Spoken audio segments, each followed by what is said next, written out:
2002 nang ikasal kami ng asawa ko. May dalawa kaming binatang anak at masasabi kong payapa ang buhay namin. Walang marangya pero puno ng respeto at katahimikan. Close kami sa mga bata at kung may tampuhan man, laging nauuwi sa pag-uusap. Kilala ang asawa ko bilang isang lalaking takot sa asawa, sabi nga ng iba. Tahimik, responsable at sa loob ng maraming taon, wala ni isang sinyalis na magluloko siya.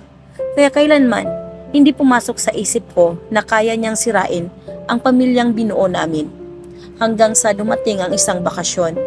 Nasa 3D family vacation kami nang mapansin naming may paulit-ulit na missed call sa cellphone ng anak ko. Hindi niya sinasagot, hindi nakasave ang number at ayaw naming masira ang bakasyon. Pero pauwi na kami nang may dumating na text. Si Ethan po ako, Kuya Neil, bunso ni Papa Moy. Agad niya itong ipinakita sa akin, hindi sa ama niya, at doon parang huminto ang mundo ko. Ang pangalan ng asawa ko ay Marlon, at kakaunti lang ang nakakaalam ng palayaw niyang Moy. Gulong-gulo ako, pero pinili kong manahimik muna. Ayokong masira ang araw ng mga anak ko. Kinabukasan, nang nasa school na ang mga bata, doon ko kinausap ang asawa ko. Ipinakita ko ang text, hindi siya makapagsalita. Tinanong ko lang siya ng isang tanong. Paano nakuha ng batang yan ang number ng anak natin? At doon na siya umamin. May nabuntis daw siyang babae at ayon sa kanya, kung hindi niya paninindigan ang bata, manggugulo raw ang babae sa pamilya namin.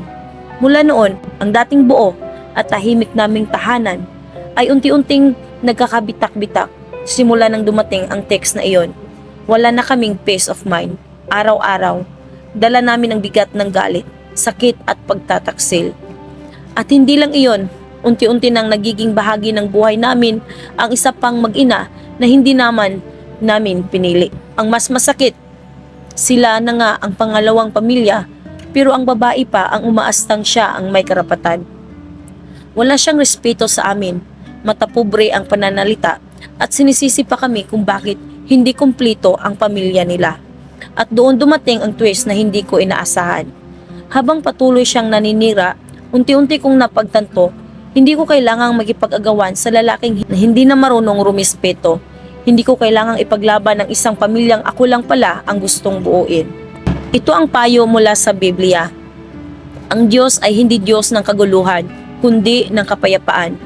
1 Corinto 14:33. Hindi kailanman kalooban ng Diyos ang panlilinglang at pagtataksil. At hindi rin niya inaasahan na manatili ka sa isang sitwasyong winawasak ang iyong dignidad at kapayapaan. Ingatan mo ang iyong puso sapagkat dito nanggagaling ang buhay. Kawikaan 4:23. Hindi kasalanan ang maglatag ng hangganan. Hindi rin kasalanan ang piliin ang kapayapaan ng iyong mga anak kaysa sa gulo ng iba.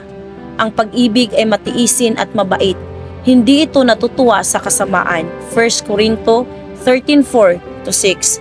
Kung ang isang relasyon ay puno na ng kasinungalingan at kawalan ng respeto, hindi iyon pag-ibig. Payo para sa iyo, hindi mo kailangang makipag-away sa babaeng feeling first family. Ang tunay na laban ay hindi sa kanya, kundi sa desisyon ng asawa mo. Protektahan mo ang sarili mo at ang mga anak mo, emosyonal, mental at espiritual.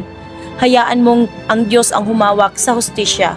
Minsan, ang pinakamalakas na desisyon ay hindi ang manatili, kundi ang tumayo, magtakda ng hangganan at piliin ang kapayapaan.